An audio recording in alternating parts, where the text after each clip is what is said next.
Quick tip, in case you haven't seen me do this on the channel before, if you're trying to get this fitting off of the Quadrajet, you need to have a 1-inch open end and a 5/8 inch line wrench.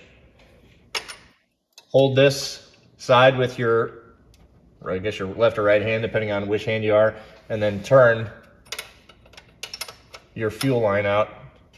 You may need to use a open end to loosen it. I'm taking this off because I am suspicious of our filter being clogged. So let's get the line off. It's gonna spill a little bit of fuel, that's okay. If you really care, you can throw a little towel under there.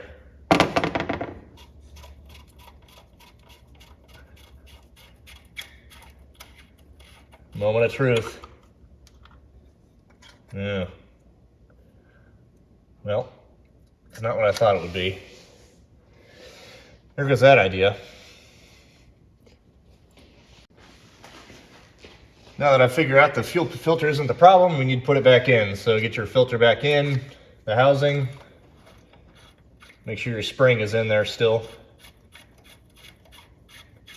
Get it tightened up by hand. Then snug it up with your 1-inch wrench. Put your fuel line back on. Sometimes this can be kind of difficult to get on, but if they've been there for a while, then they should be fine. And use your line wrench to snug it back up. Always, always, always start the car and check for leaks before you really start driving it, because these things will, you may have to snug it up a little bit more. But that's it.